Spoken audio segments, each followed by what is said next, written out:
Hello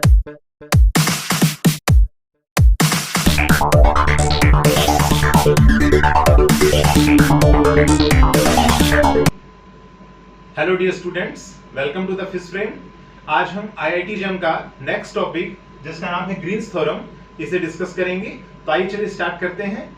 इसकी statement जानने से पहले हमें कुछ डेफिनेशंस को देखना होगा। सबसे पहली डेफिनेशन है सिंपल कर्व। सिंपल कर्व, कोई भी कर्व सिंपल तब कहलाएगा जब वो अपने आप को इंटरसेक्ट नहीं करेगा। So if A curve does not intersect itself, it is called simple curve। ठीक है, जैसे ये क्या है, एक सिंपल कर्व C है। इस तरीके से ये भी एक सिंपल कर्व है ना, लेकिन क्या एक सिंपल कर्व है? This is not a simple curve, this is a simple curve, this is a simple curve. Next definition है सिंपली कनेक्टेड रीजन। सेकंड क्या है? Simply connected region. तो कोई भी कर्व में रीजन बाउंड होगा, है ना। क्लोज्ड अगर कोई कर्व है तो अपने पास क्या होगा? रीजन बाउंड होगा। जैसे मान लीजिए अपने पास ये कर्व है, से सी है, तो इसके अंदर ये क्या है? ये रीजन है जो कि बाउंड है इसके अंदर, है ना। अब हमें देखना है क्या ये सिंपल कनेक्टेड है या मल्टीपल कनेक्टेड है। ये देखने के लिए आप क्या करेंगे, इस कर्व सी को आप श्रिंक करेंगे एक किसी पॉइंट तक। से यहाँ पे कोई पॉइंट पी है, आपने क्या किया, इसको श्रिंक किया टू सम पॉइंट पी। ठीक है, so shrink the curve that contains region to a point से P। अपने केस में पॉइंट का नाम क्या है? से P।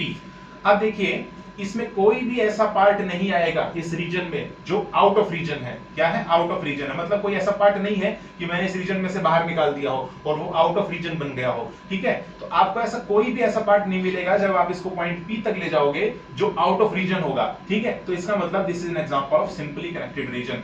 So it must not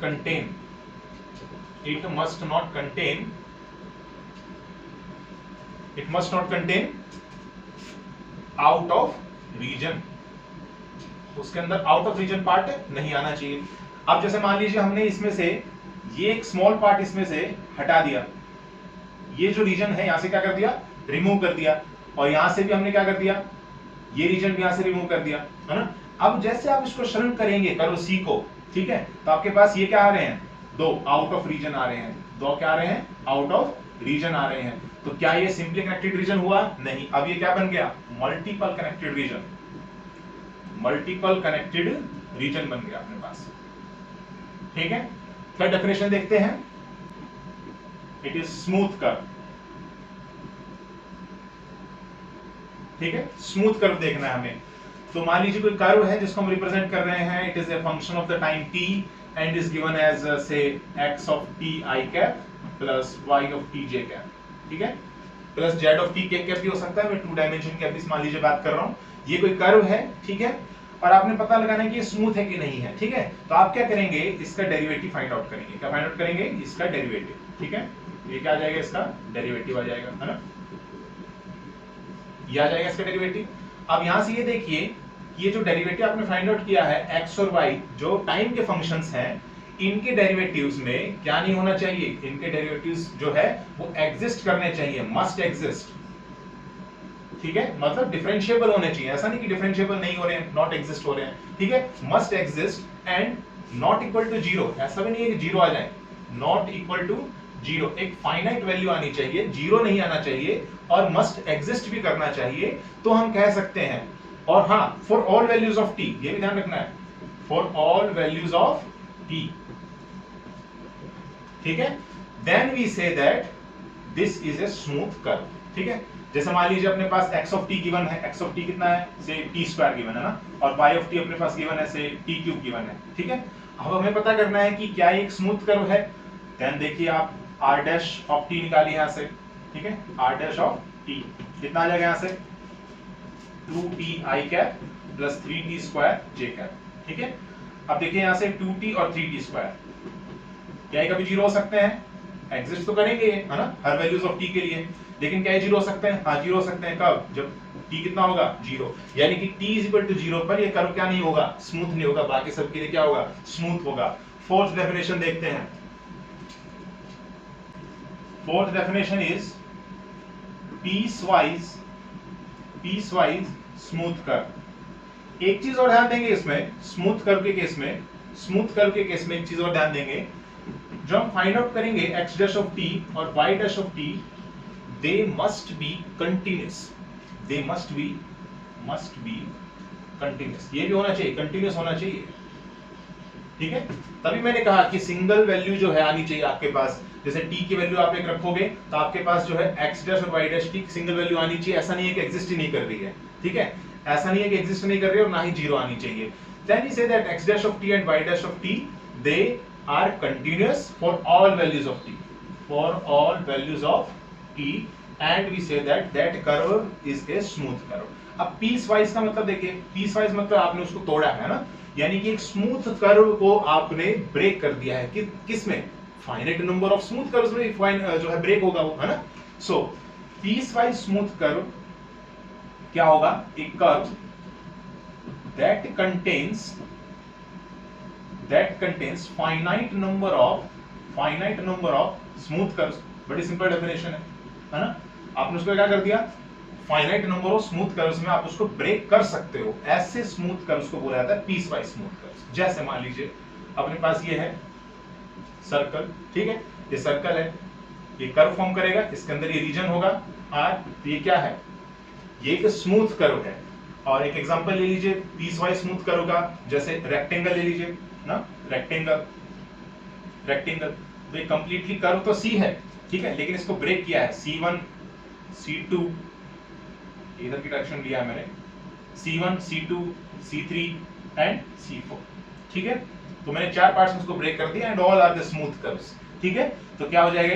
example of piece wise smooth curve, और this is an example of smooth curve, ठीक है। अब हम आते हैं ग्रीन्स थ्योरम की स्टेटमेंट पर। ये क्या कहती है? Let f is equal to mi cap plus nj cap be the vector function in a simply connected region, नाम दे देते हैं R, ठीक है, of a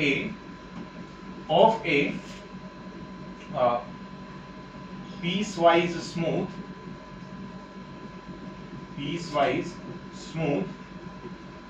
कर्व से, इसका नाम दे देते हैं C। और ये कर्व जो है, हो सकता है ये पॉजिटिव ओरिएंटेड हो सकता है नेगेटिव ओरिएंटेड। पॉजिटिव ओरिएंटेड का मतलब ये है कि वो ट्रैवर्स कर रहा हो एंटी क्लॉकवाइज, एंटी क्लॉकवाइज को हम काउंटर क्लॉकवाइज भी बोल देते हैं। क्या बोलते हैं? काउंटर क्लॉकवाइज, ठीक है। और काउंटर क्लॉकवाइज को क्या बोलते हैं? पॉजिटिव ओरिएंटेशन भी बोल देते हैं कई बार, ठीक है, पॉजिटिव ओरिएंटेशन। तो हमें स्पेसिफाई करना होगा कि ये कर्व जो है ये एंटी क्लॉकवाइज है या फिर क्लॉकवाइज है। एंटी क्लॉकवाइज को क्या बोला जाता है? काउंटर क्लॉकवाइज या फिर पॉजिटिवली ओरिएंटेड। हम क्या कहेंगे? Let f be the vector function in a simply connected region R of a piecewise smooth curve C that traverse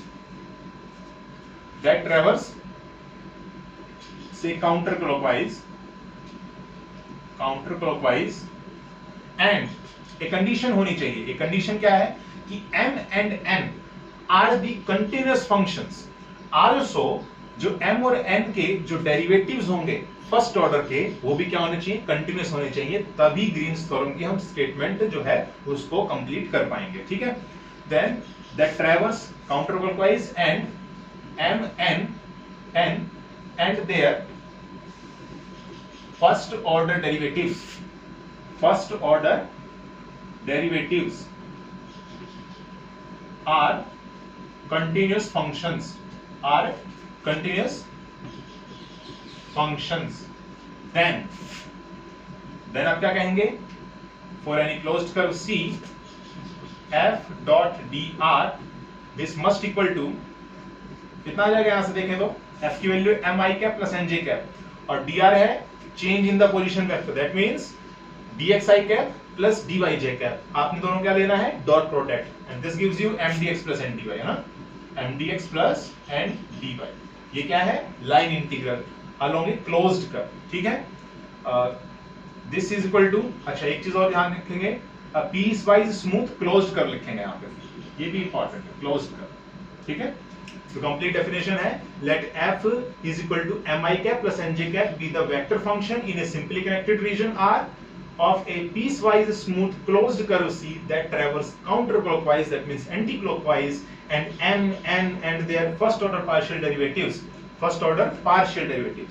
ठीक है, first order partial derivatives are continuous functions, then we can say that the line integral along the closed curve C f dot dr, which can be written as m dx plus n dy, this must equal to R along the region R surface double integral, and this is equal to del n by del x minus del m by del y and dx dy. This is the mathematical expression of the Green's theorem, ठीक है, ये हम इसकी statement है, इसे याद रखें। This is the statement of Green's theorem. आइए अब कुछ क्वेश्चन सॉल्व करते हैं इस पर based.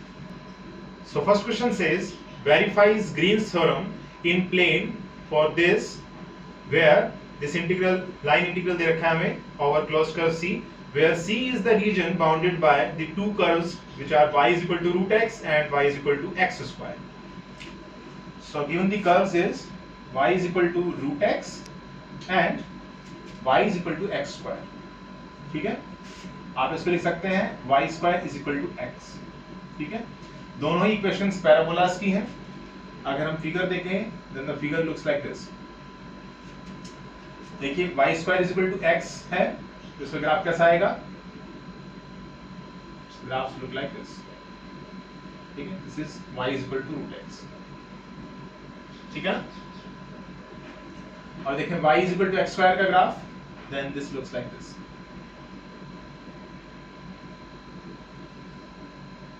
y is equal to x square, ठीक है, and this is y is equal to root x, ठीक है। वैसे भी आप देख सकते हैं यहाँ से y square is equal two plus x आ रहा है, तो ये प्लस एक्सिस जो प्लस x एक्सिस जो है उसके अबाउट आप बनाएंगे, देखिए प्लस x एक्सिस के अबाउट आपने बनाया, ये देखिए प्लस x एक्सिस के अबाउट, इस तरीके से x square is equal two plus y है, तो प्लस y के अबाउट मैंने बनाया, ये देखिए, ठीक है। इस तरीके से आप जल्दी बना पाओगे। वैसे आप x और y के लिए डिफाइन करेंगे, ठीक है, तो x के लिए आप टेबल बनाएंगे, फिर y के लिए एंड देन आप ग्राफ प्लॉट करेंगे, तो उसमें थोड़ा सा टाइम टेकिंग है, इस तरीके से याद रख सकते हैं आप। देखिए इसके अंदर क्लोज्ड कर्व कहाँ है, क्लोज्ड कर्व यहाँ पर है ना, क्लोज्ड कर्व ये है, ठीक है, this is the closed curve, इसका नाम दे देते हैं C है ना, C नाम दे देते हैं, और एंटी क्लॉकवाइज रन करेगा, ठीक है, एंटी क्लॉकवाइज रन करने लगा इस डायरेक्शन में, और ये दो पार्ट्स में मिलकर बना है C1 curve and C2 curve, ठीक है, C1 and C2 curve. C1 curve कौन सा है, ये वाला y is equal to x square, and C2 curve कौन सा वाला है, y is equal to root x, ठीक है। और हमें ग्रीन्स थ्योरम को वेरीफाई करना है। आपको जो है वैल्यूज दे रखी हैं m की और n की, हाँ देखें तो लाइन इंटीग्रल की वैल्यू है, वहां से हम पता कर सकते हैं कि m की वैल्यू कितनी है, mdx प्लस ndy से कंपेयर करके m की वैल्यू है 3x square minus 8y square, and n की वैल्यू है 4y माइनस 6xy, ठीक है। अब यहां से अगर हम देखें LHS फाइंड आउट करते हैं सबसे पहले, LHS of the green's theorem, क्योंकि वेरीफाई करना है हमको यहां से, तो LHS अगर हम फाइंड आउट करें, LHS क्या होगा, क्लोज्ड कर्व C है, ट्रैवर्स्ड क्या एंटी क्लॉकवाइज, तो मैंने एंटी क्लॉकवाइज जो है इसको रोटेशन दिया है, and this is mdx plus ndy, ये आपने सॉल्व करना है ना। then this must equal to C1 mdx plus ndy plus C2 mdx plus ndy, है ना, क्योंकि C जो है वो दो पार्ट से मिलकर बना है, वो दो कर्व्स कंटेन कर रहा है, दो piece wise smooth curves C1 and C2, है ना। तो हमने इसको दो पार्ट्स में ब्रेक किया है, C1 और C2। C1 कैसे ट्रेवल्स कर रहा है, इस डायरेक्शन में, है ना, ऐसे, और C2 ऐसे कर रहा है, ठीक है, तो चाहिए सबसे पहले इसको सॉल्व करते हैं C1 को। इसको इंटीग्रल नंबर 1 नाम दे देते हैं, से I1, और इसका नाम दे देते हैं से I2। ठीक है, चलिए I1 सॉल्व करते हैं। I1 इंटीग्रल सॉल्व करेंगे हम, then this comes out to be C1 mdx plus dy की वैल्यू कितनी हो जाएगी 3x स्क्वायर माइनस 8। देखिए y स्क्वायर है, जो कर्व C1 है वो कौन सा है, C1 कर्व है y equal to x square. कौन सा है, y equal to x square, है ना।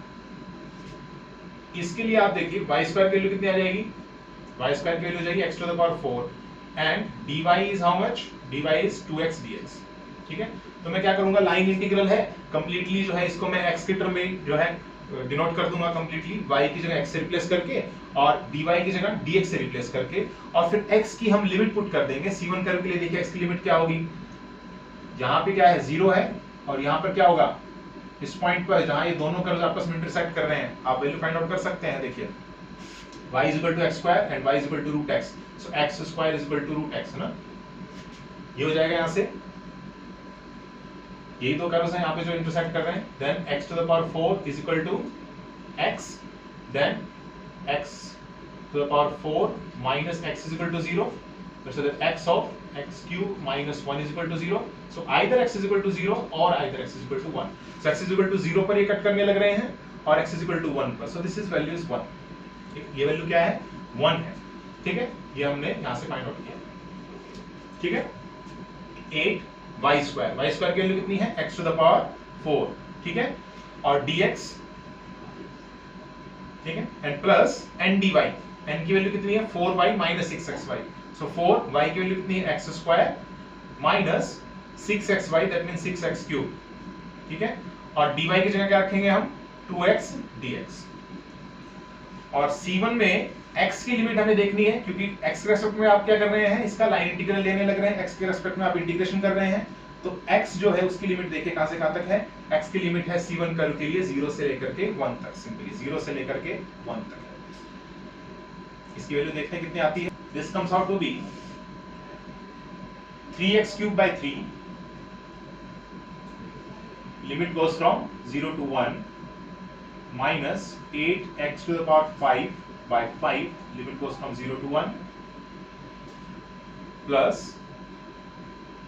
this is 8x to the power 4 by 4, because when you multiply these both 4x square into 2x, you get 8x cube, and then you have to integrate with respect to x, then this comes out to be 8x to the power 4 divided by 4, and the limit goes from 0 to 1।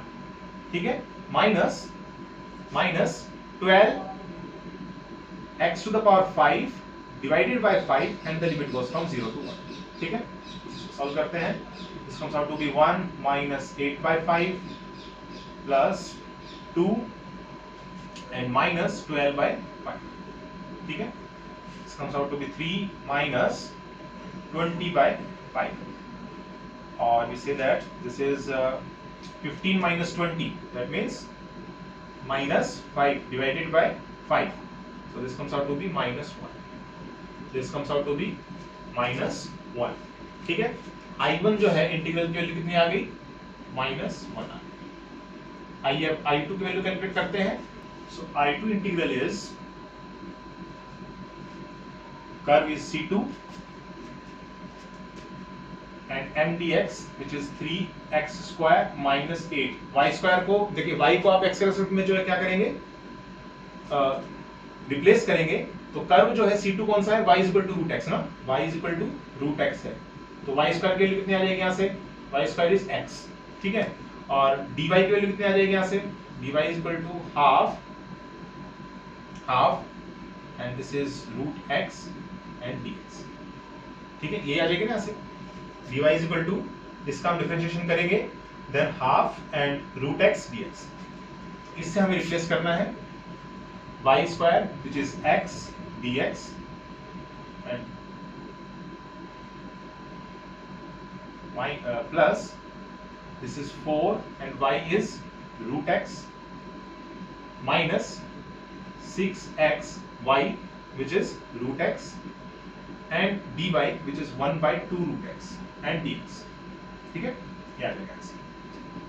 x की limit देखिए C2 curve के लिए, C2 curve ये है, it goes like this ठीक है, ऐसे जा रहा नहीं, तो इनिशियल वैल्यू कितनी है x की 1 एंड फाइनल वैल्यू कितनी है 0, so 1 2 0 and this comes out to be 3x square minus 8x into dx plus, देखिए रूट x अगर सब में से कॉमन लेंगे आप तो रूट x सब में से कैंसिल हो जाएगा, आल्सो 2 जो है यहां से कॉमन लेने के बाद 2 भी कैंसिल हो जाएगा and you get 2 minus 3x and into dx। ठीक है, इसमें इंटीग्रेट करते हैं, this comes out to be 3x cube by 3, limit goes from 1 to 0 minus 8x square by 2, limit goes from 1 to 0 plus 2x 1 to 0 and minus 3x square by 2, limit goes from 1 to 0। ठीक है, then this gives minus 1, this gives minus 1 and minus comes plus 4। ठीक है, lower limit minus करेंगे तो this minus whole plus and 4 minus 2 and plus 3 by 2, क्या जाएगा यहाँ से 2, अगर आप एलसीएम लेते हैं then you are getting minus 2 plus 8 minus 4 and plus 3। ठीक है, and this gives you 8 minus 6 which is 2 and plus 3 which is 5, so 5 by 2, the value is 5 by 2, so I2 value कितनी आ गई 5 by 2। ठीक है, I2 value कितनी आ गई 5 by 2। अब आप इन दोनों ने ऐड करना है, so I1 प्लस I2 इसकी वैल्यू कितनी आ जाएगी -1 प्लस 5 by 2 और इसे 3 by 2 है ना, 3 by 2। अब देखते हैं ग्रीन्स थ्योरम के RHS जो है उसको सोल्व करते हैं राइट हैंड साइड को और देखते हैं क्या वेरीफाई हो रही है कि नहीं हो रही है। Now we solve RHS। ठीक है, RHS is region R, this is the region R and del n by del x minus del m by del y and dx dy। ठीक है, यहां से देखेंगे del m by del y की value कितनी आएगी और यहां से देखेंगे del n by del x की वैल्यू कितनी आएगी। del n by del y कितनी आएगी यहां से वैल्यू -16y ना, and del n by del x यहां से कितना आएगा -6x। So plugging these values here you are getting double integral and -6x plus 16y, ठीक है, into dx dy।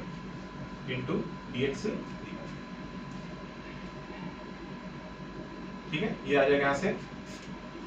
अब देखिए लिमिट आपने देखनी है यहाँ पर, तो लिमिट देखनी है और आप कर रहे हो डबल इंटीग्रेशन, इसका मतलब आपको स्ट्रिप चूज करनी पड़ेगी। स्ट्रिप चूज करते हैं यहाँ पर, मान लीजिए हमने पैरेलल टू y एक्सिस यहाँ पे एक स्ट्रिप चूज कर ली। ठीक है, अब जैसे स्ट्रिप आप चूज करेंगे यहाँ पर तो x की जो लिमिट है, ऐसे तो बहुत सारी स्ट्रिप्स होंगी, तो x की लिमिट तो 0 से 1 तक जाएगी है ना, कंटिन्यूअस 0 से 1 तक जाएगी। लेकिन देखिए y की वैल्यू देखिए कहां से स्टार्ट हो रही है, इनिशियली इस कर्व से स्टार्ट होगी। ये कर्व कौन सा है x स्क्वायर, यानी कि y की वैल्यू x स्क्वायर से लेके कहां खत्म होगी, यहां पर खत्म होगी, which is √x।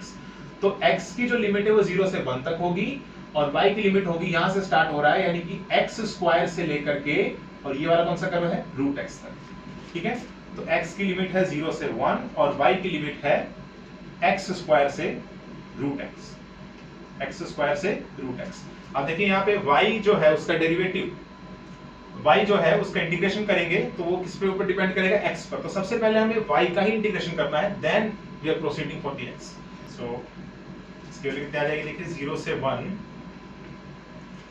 And dx into y के रेस्पेक्ट में हमें क्या करना है, इंटीग्रेशन करना है ना।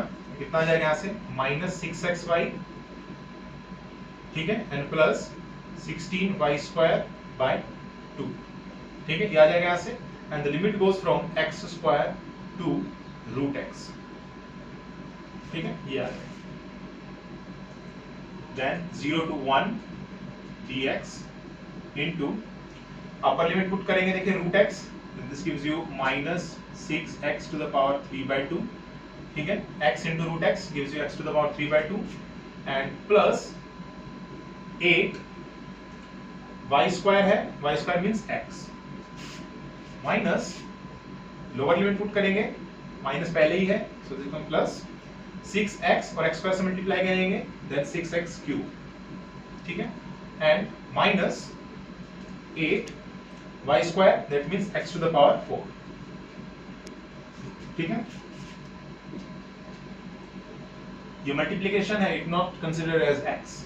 ठीक है, आपने x के टर्म में इसको क्या करना है, इंटीग्रेशन करना है. So this gives you 6 minus 6 x to the power 3/2 plus 1 divided by 3/2 plus 1 plus 8 x square by 2 plus 6 x to the power 4 by 4 minus 8 x to the power 5 by 5 and limit goes from 0 to 1.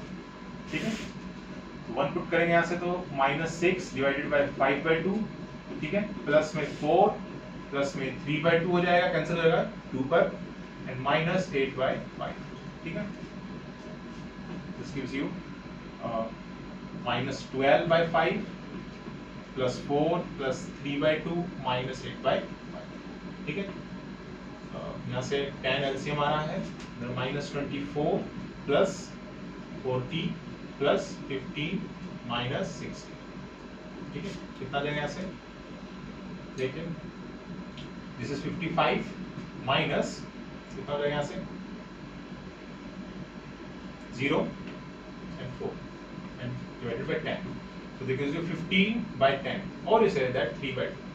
ठीक है, 3/2. So see here, LHS and RHS both are equal, hence Green's theorem is verified. Green's theorem is verified. ठीक है, since LHS is equal to RHS. Second question देखते हैं. It says evaluate by Green's theorem. The integration is given to you, line integral, where C is the rectangle with vertices 0, 0, L0, LB and 0B. It is given as C x square minus 2xy dx plus x square y plus 3 dy. ठीक है, और rectangle है, rectangle के आपको vertices given है 0, 0 और L0 something यहाँ मान लेते हैं हम L0. ठीक है, LB कुछ यहाँ मान लेते हैं और B0 कुछ यहाँ मान लेते हैं. So it gives like this. ठीक है, ये तो कुछ स्क्वायर सा बन गया है, थोड़ा सा और आगे ले लेते हैं, प्रोसीड करते हैं थोड़ा सा और आगे इसको. ठीक, यहाँ पर ले लेते हैं. This look like this. ठीक है, तो ये वो reason R and this is the curve C which traversed anti-clockwise. ठीक है, तो कितने कर्व हैं यहाँ पर, C1 है, C2 है, C3 है, C4 है. तो जब इसका आप लाइन इंटीग्रल करेंगे, ठीक है, लाइन इंटीग्रल करेंगे तो ये 4 का कॉम्बिनेशन बनेगा, C1 C2 C3 C4, और सबको आपने क्या करना है, सम करना है. यानी I1 I2 I3 I4 चारों आप इंटीग्रल्स निकालेंगे, उसके बाद सम करेंगे. तो वो ये थोड़ा ट्रिकी होगा क्योंकि आपने वेरीफाई नहीं करना है, तो हम सिंपली इसके RHS जो है वो इवेल्युएट करेंगे. RHS, ठीक है, RHS is R del n by del x minus del m by del y and into dx dy. ठीक है, देखिए यहाँ से del n by del x कितना होगा, m कहाँ है, m ये रहा, n कहाँ है ये. ठीक है, x के रेस्पेक्ट में n को आपने क्या करना है, डिफरेंशिएट करना है. कितना आ जाएगा यहाँ से, दिस गिव्स यू 2xy. ठीक है, माइनस इसको y के रेस्पेक्ट में करना है, दिस गिव्स यू -2x, है ना, -2x हो जाएगा यहाँ से, एंड इनटू dx dy. आपने लिमिट चेक करनी है dx dy, और क्या है ये डबल इंटीग्रल है, तो एक आपने क्या सपोज करना पड़ेगा, स्ट्रिप चूज करनी पड़ेगी. Strip either parallel to y axis भी हो सकती है और x एक्सिस भी हो सकती है. आप सपोज कीजिए ऐसे कर लेते हैं. ठीक है, तो यहाँ से आप स्टार्ट करेंगे. स्ट्रिप काफी सारी फाइनाइट नंबर ऑफ स्ट्रिप्स में आप इसको जो है ब्रेक कर सकते हैं. तो यहाँ से आप स्ट्रिप चूज करने स्टार्ट करेंगे. तो यहाँ से स्ट्रिप चूज करेंगे तो x की वैल्यू कंटिन्यूअसली वेरी कर रही है 0 से लेकर के L तक. ठीक है, और y की भी कंटिन्यूअस वेरी कर रही है 0 से लेकर के B तक. ठीक है, so the limit goes from 0 to L, 0 to B. ठीक है, ध्यान रखेंगे 0 से L तक किसकी लिमिट है, 0 से L तक x की लिमिट है, और 0 से लेकर के B तक किसकी लिमिट है, y की लिमिट है. और इसका इंटीग्रेशन करेंगे. दोनों टर्म्स कांस्टेंट हैं, आपस में निर्भर नहीं कर रही हैं एक दूसरे के ऊपर कि x के जो है उस पर डिपेंड कर रही हो या फिर y पर डिपेंड कर रही हो. इसलिए हम इसको जो है आराम से इवेल्युएट कर सकते हैं सेपरेशन के साथ. ठीक है, so this gives you 2x dx into y dy. ठीक है, सेपरेशन कर लिया ना मैंने इसका. ठीक है, and this gives you x का क्या है 0 से L, y की है 0 से B, माइनस 0 से L 2x dx and into 0 से b एंड d। ठीक है, इससे थोड़ा इजी पड़ जाता है। This gives you x square 0 से L into y square by 2 0 to b minus x square goes from 0 to L and y goes from 0 to b। ठीक है, then this gives you L square into b square। ठीक है, L square into b square by 2, so L square b square by 2। ठीक है, and minus L square into b, L square into b। so this is your answer। ठीक है, ये answer आ जाएगा। तो आज की वीडियो में सिर्फ इतना ही। अगर आपको वीडियो पसंद आई है तो आप इसे लाइक कीजिए, कमेंट कीजिए, शेयर कीजिए और चैनल को सब्सक्राइब कीजिए। Thank you.